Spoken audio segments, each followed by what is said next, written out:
Good evening. Good evening. Tom Keenan here, Top Class Installations. I'm going to come at you guys tonight with a longer video than normal.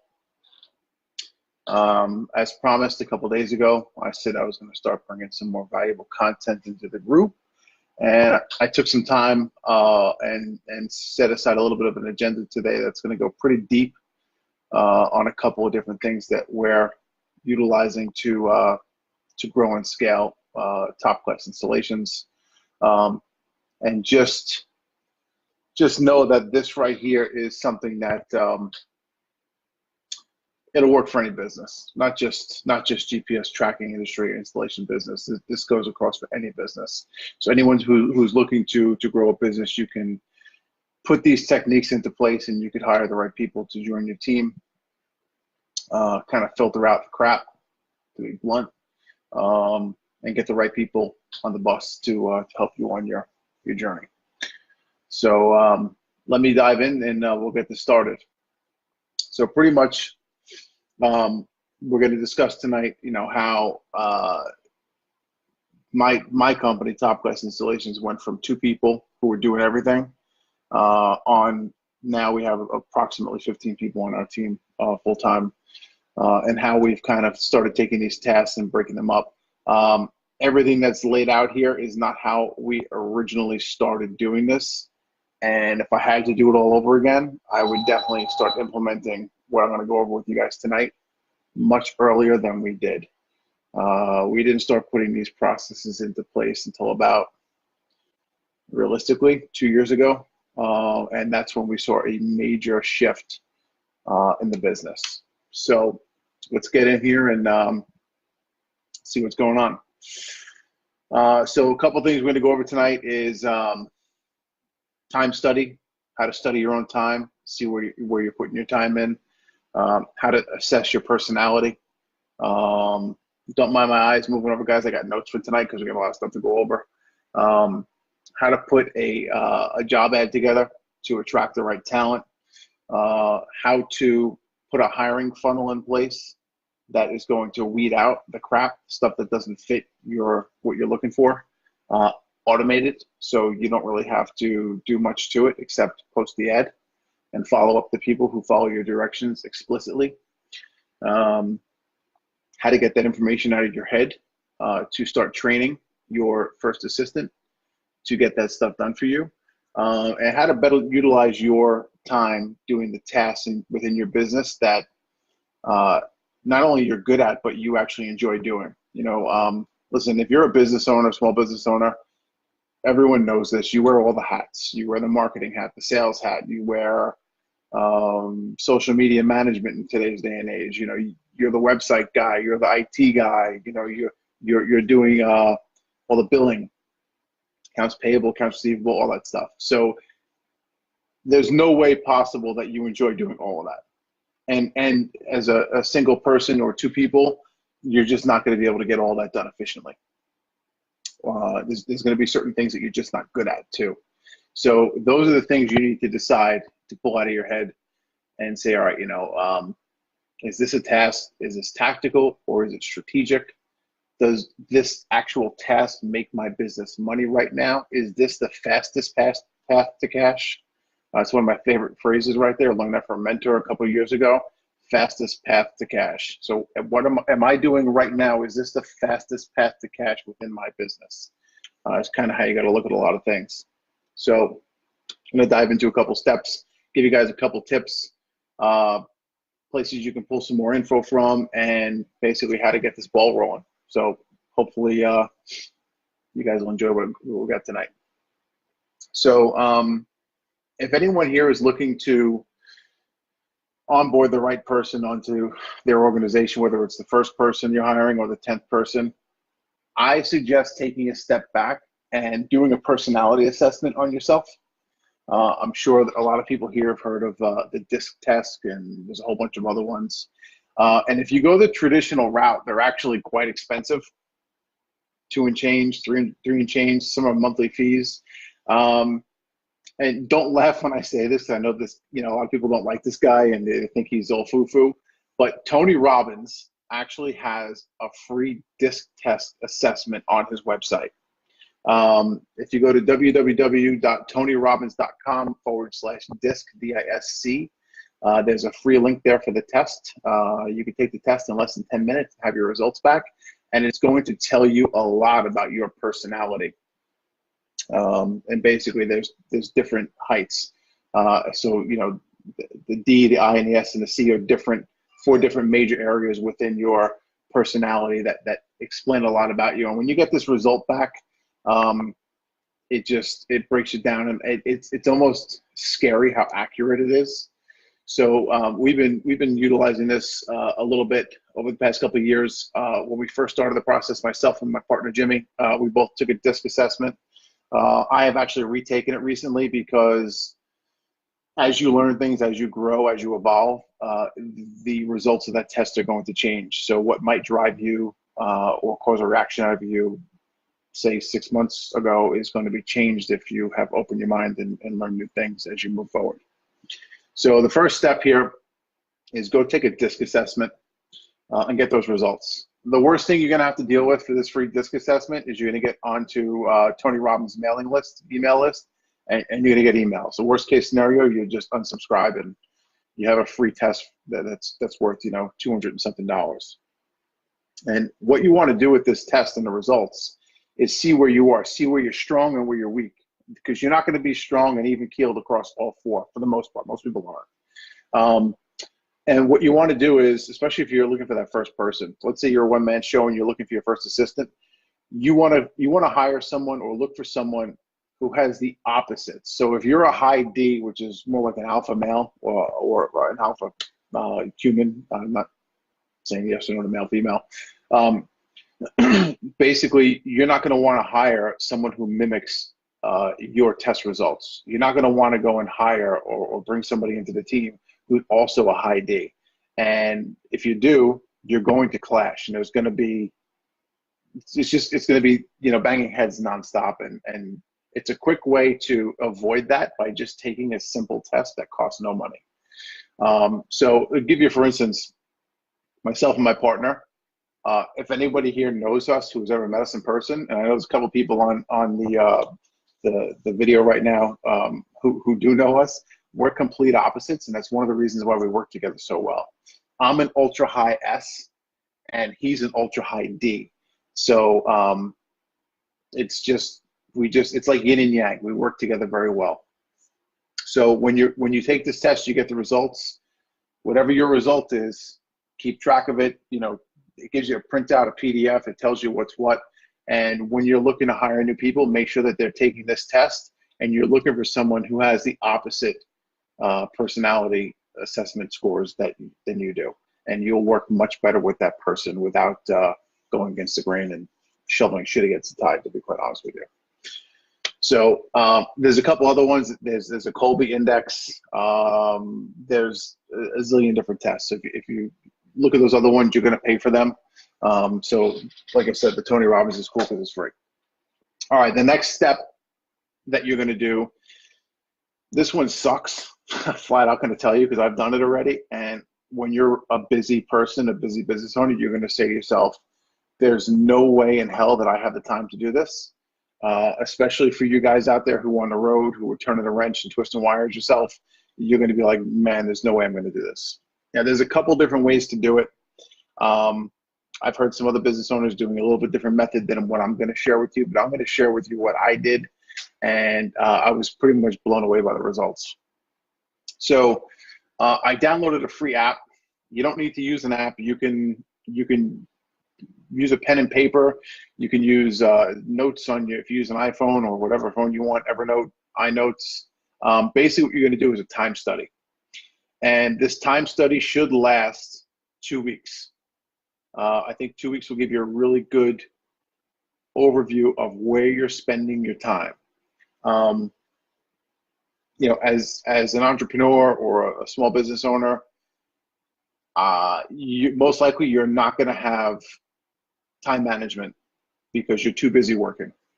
So what this does is it's going to basically break down where you are spending your time.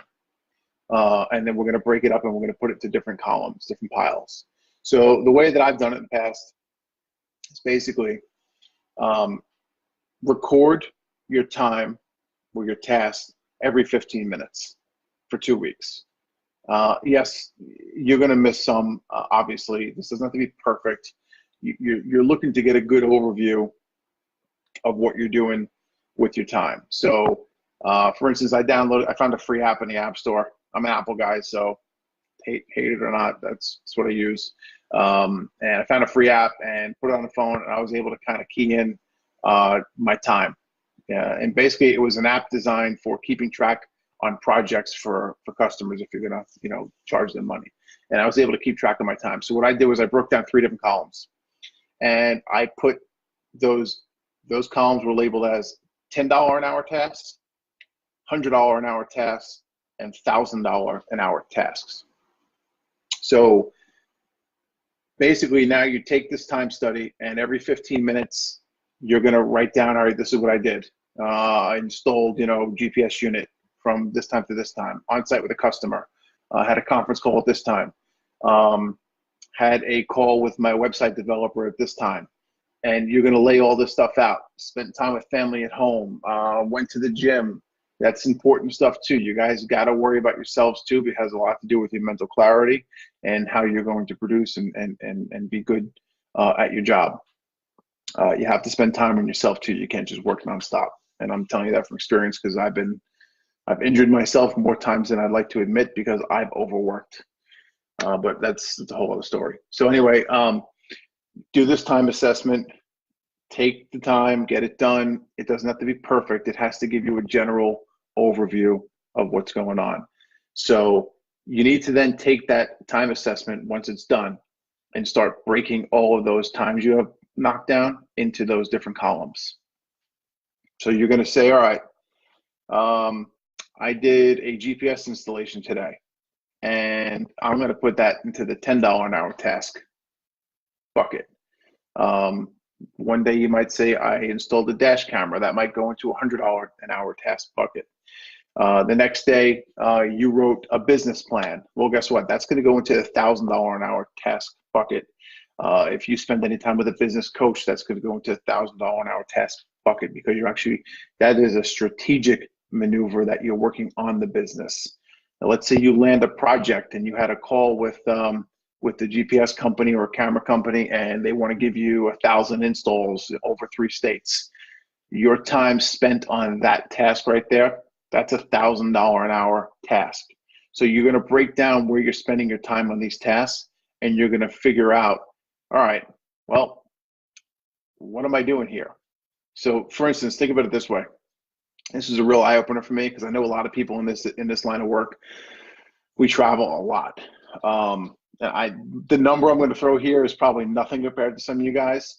But when I was full-time on the road, I was averaging 40 to 45,000 miles a year. And keep in mind, that is in the New York City tri-state area, and most of that was traffic.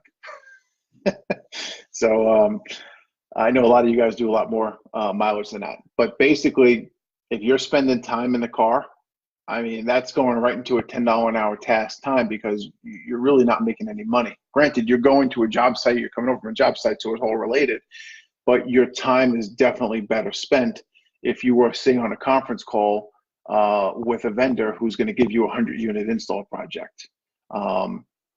Your time is better spent on developing a training system for your next employee who comes in. Your time is better spent on developing some content. Maybe if you have a website, or if you have a Facebook page, put some time into your social media marketing.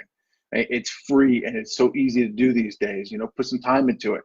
That right there is definitely more of the $100 to $1,000 an hour task than you sitting behind the windshield making no money for your business whatsoever.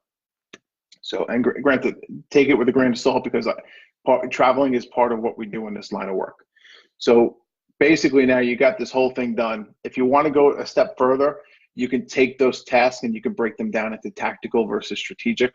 Tactical is going out there and getting the work done, doing it. And the strategic would be more of the designing and building and actually working on the business, versus the tactical, which is working in the business. If you're a one-man show, you're doing it all. And most of the guys who are solopreneurs, I'm not putting anybody down at all in this, so don't take it the wrong way. Solopreneurs tend to be very tactical because they have to get everything done themselves. So they leave either little to zero time to work on the strategic end of the business, building systems and processes, building checklists, building forms to use so things don't slip through the cracks, setting up, proper email accounts. Some of the other videos I shared the other day with you guys, So you got to really start thinking of where you're spending your time, and is my time being spent on the right task to get me to what my goal is? And what that goal is personal to all you guys out there and gals that were on this call. I'm not telling you what your goal should be. That's totally personal. But make sure that what you're doing is in alignment with the bigger picture. So make sure you spend time with your family. Sure, I'll tell you guys that. And guys who are on the road a lot, I know it's not easy. It's difficult. You have to take time for self-care, okay? And when I say self-care, there's a couple of different things that pop up instantly, and it's not all, go see the doctor so often, take care of your health, your physical health. You have to take care of your mental health and stimulate your mind as well. Some of the things that I do, just to give you for instance, is I make sure that I listen to good quality podcasts that are positive. I do that every morning and usually sometimes throughout the day. Make sure you read. If you guys don't like to read, I get it. I didn't like to read too until I was about 20, no longer. I was about 33 years old. I started reading. And that really unlocked a lot of crap in my life, honestly. And if you're on the road like I was, I couldn't physically read a book because I was behind the steering wheel of a car so much. I just started doing audiobooks. They don't have to be self-help, learn how to do this. It could be anything. Just get in front of some good content and let your mind go free with that. It'll make a big difference in your life.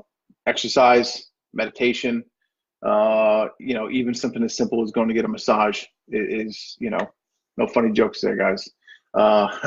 So, you have to take care of yourself at the same point in time. What else can we do here?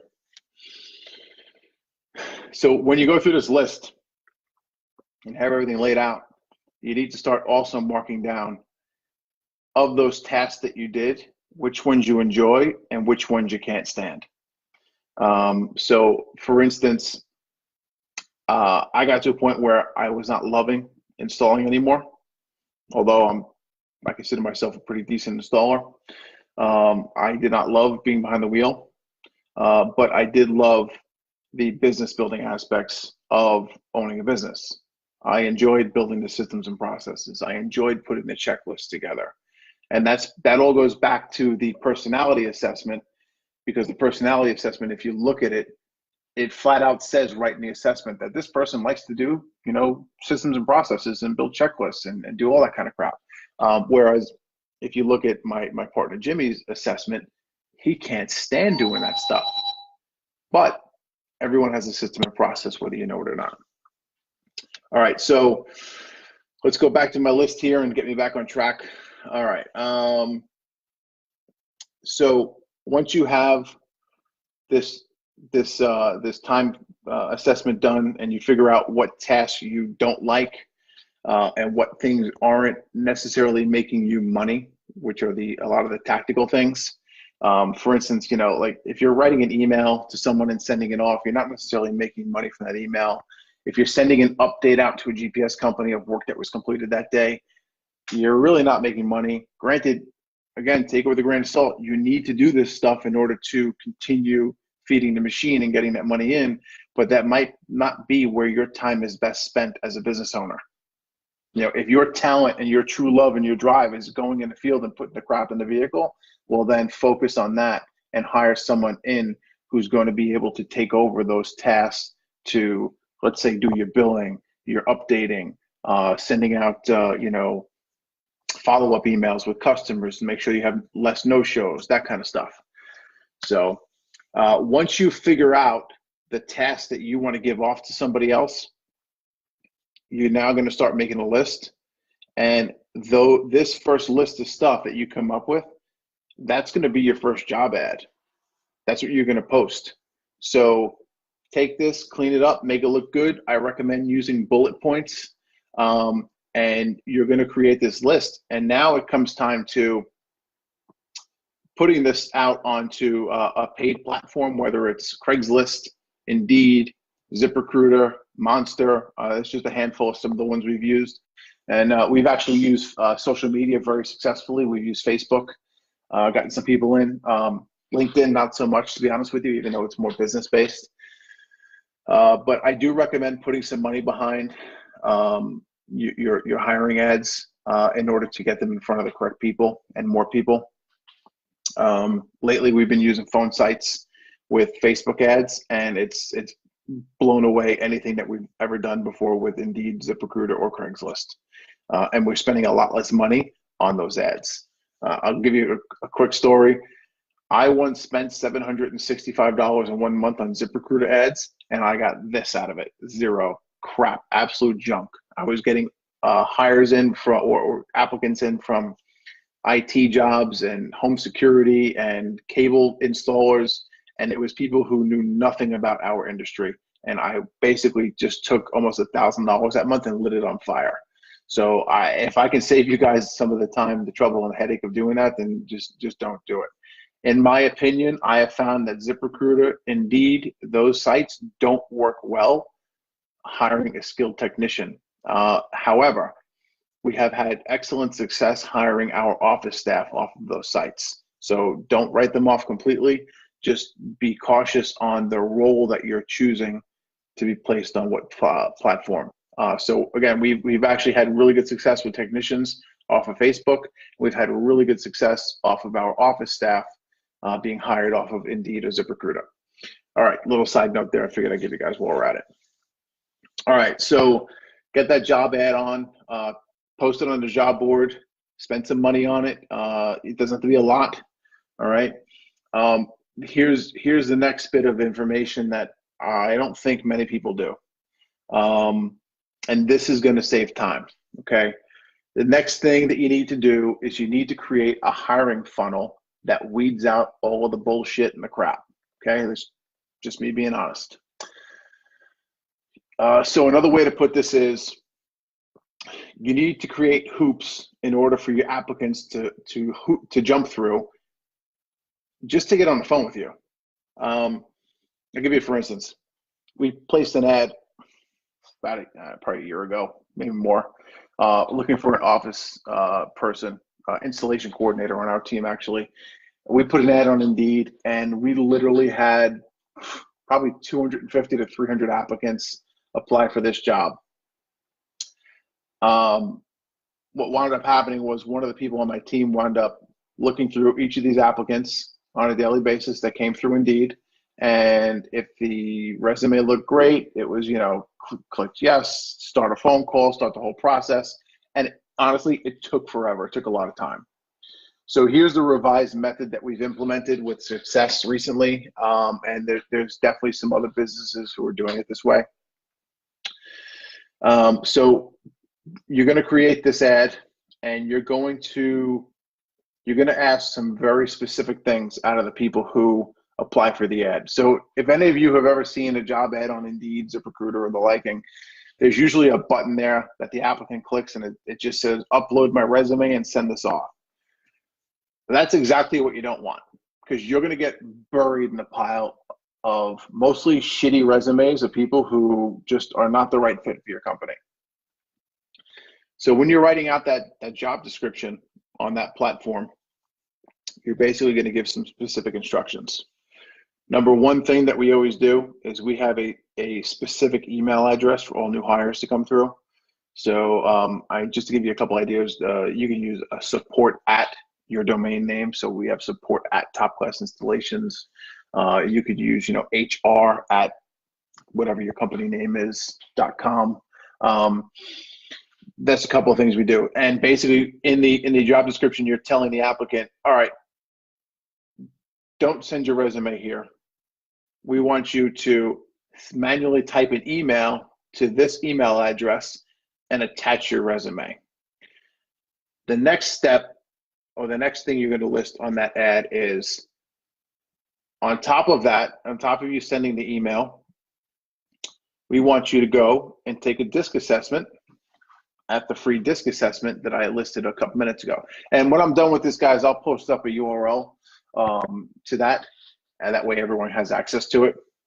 And what you're doing now is you're making this person jump through another hoop.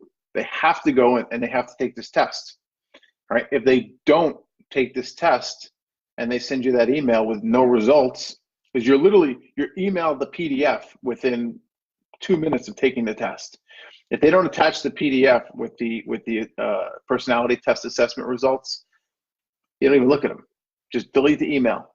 Don't even send them a rejection letter, nothing. Just delete until you get these people through who actually have done all of the things that you've asked them to do. The next thing, and I haven't done this one yet, but it's coming real soon, especially looking for other roles as we're looking to grow our business. There's two things here, actually. Number one, in that email, also ask the person, and this goes, all the time. Ask the person, why do you want to work for this company? What would make you, why would you be a good fit to come into this organization? What value can you bring? What value can you add to our existing team? All right. If you have someone who's coming in who's going to be customer facing, who's going to be in a sales position, maybe, I would go a step further. And this is the one that's up and coming for us. I haven't done it yet. Instruct that person to go over to YouTube, and I need a 5-minute video of you. Instead of them typing why I'm a good fit, I need a 5-minute video of you explaining to me why you're a good fit. Okay, so now you have the email to a specific email address in your company. You have the disc assessment attached to that email. And in that email is also going to be a link to a YouTube video. I mean, the person can go and post up a video on YouTube in less than 5 minutes and mark it as private, and then just share that link with you. So no one's going to see the video but whoever they share the link with. Okay. Now, when you get these emails in, like I said earlier, if all of these steps are not followed exactly how you outlaid them in your job ad, delete. Don't even look at them. Okay. What's going to happen is let's say you get 400 applicants that come in, you're going to wind up getting 4 people who follow your directions explicitly. Now, those are the 4 people who you're actually going to go to the next step with. So literally, you just saved, I can't even begin to say how many countless hours of sifting through bullshit and dealing with people who just aren't a right fit for your organization.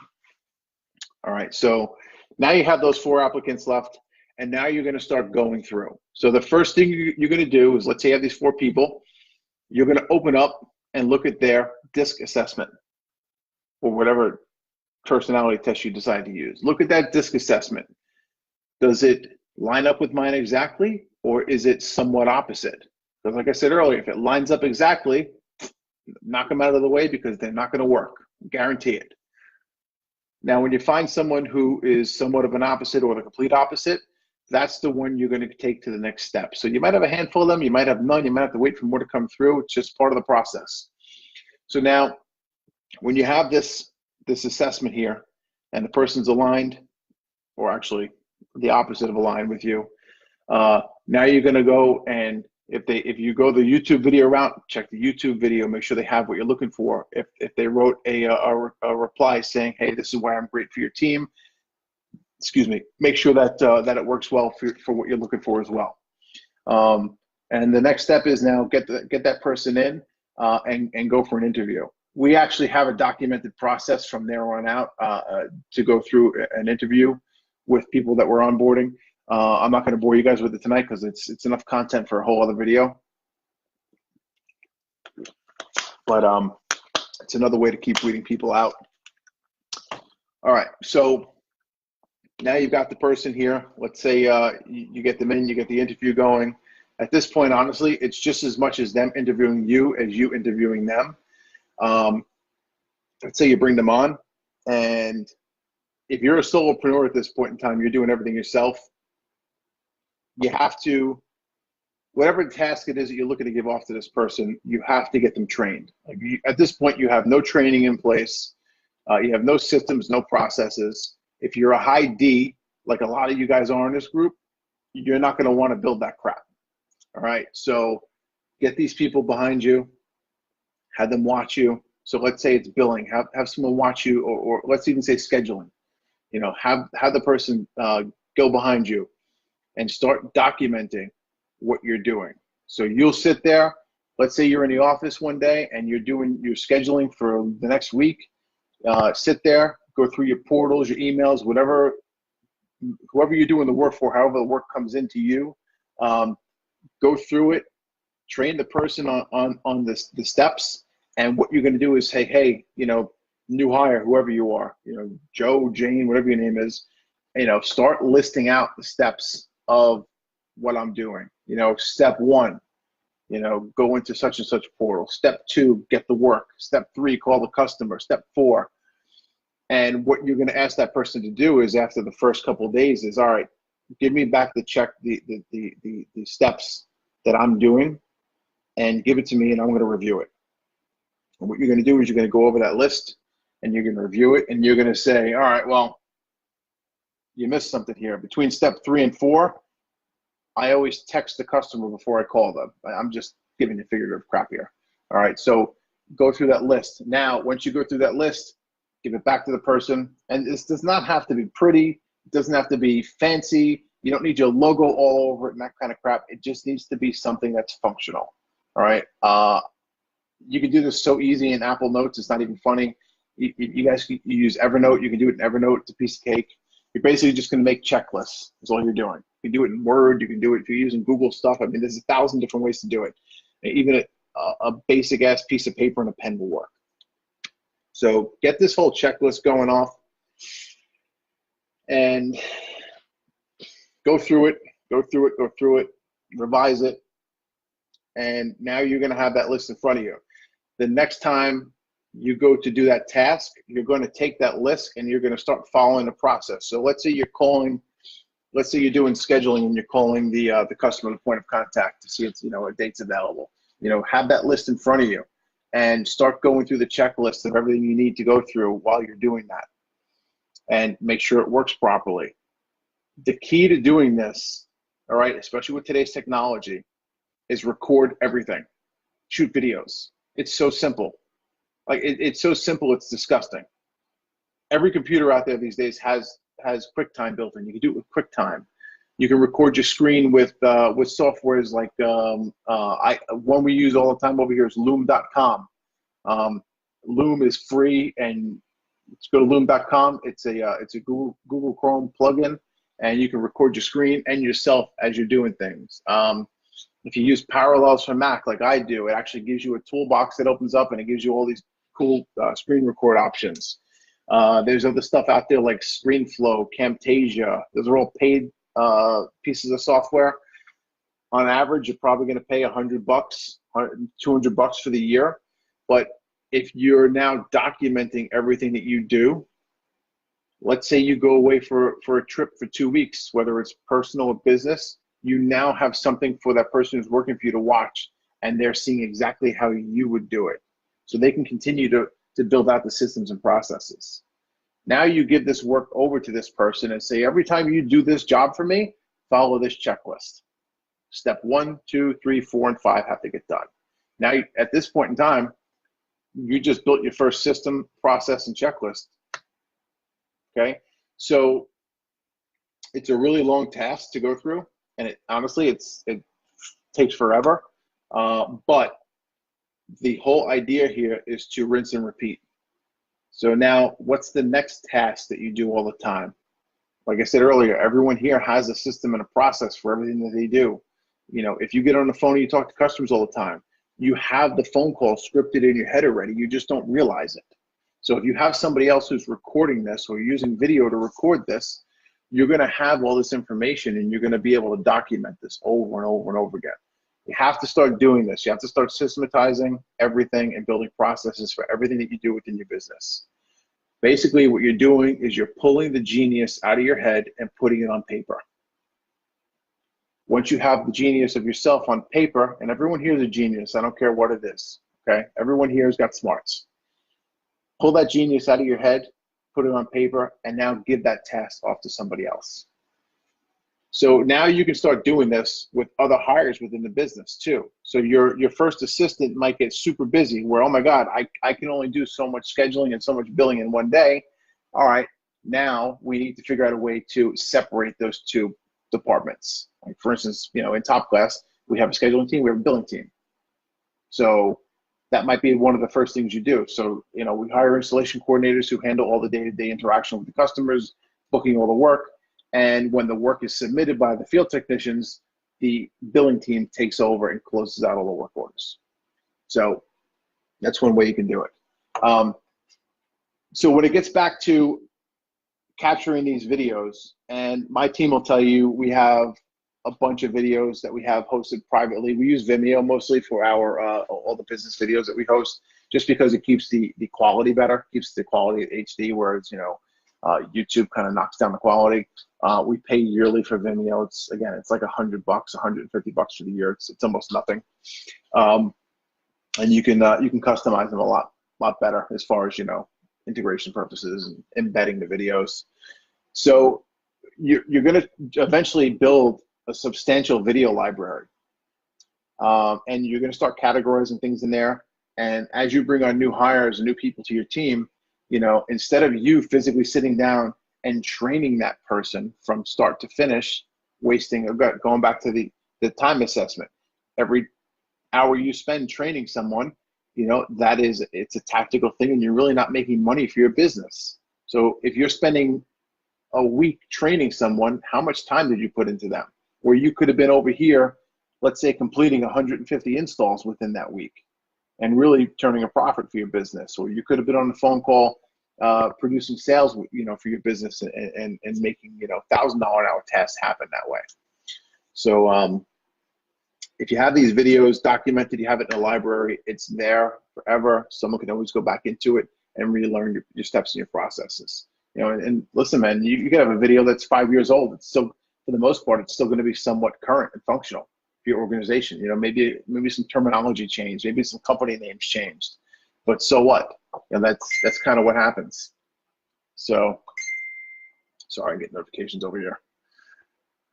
All right, so that's pretty much it. I know this video was long as shit tonight, but I wanted to basically go over some of the ways that that Top Class has been putting together systems and processes and growing and scaling the business. I know that, listen, we're not a huge company by no means.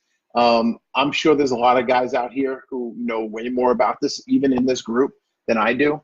But I feel like a lot of small businesses really struggle, especially with the first hire and getting it done correctly. So I wanted to take some of the stuff that I've run across in the short time that I've owned the business, and some of the things that I've done to grow that business to where we currently are today. So again, thank you guys for coming in tonight and checking this out. I hope to be putting out more content like this in the future. I have several more things that I'd like to cover with you guys. There's so many little things I see out there from so many people in the industry that, just a small tweak and you guys can be doing so much more. So I'm here to help. I want to help. I enjoy helping people, as mentioned earlier, in some other videos I've shot, helping people in business is one of my personal core values, and I'm here for you guys. So if anyone needs any help with anything, any suggestions, questions, comments, please call me, hit me on the DM, shoot me an email, whatever. I'm available, and I'm willing to help. All right, everyone, have a great night. Thank you for your time today, and hopefully this helps a couple of guys out there get to the next step in their life and their business. All right, have a great night.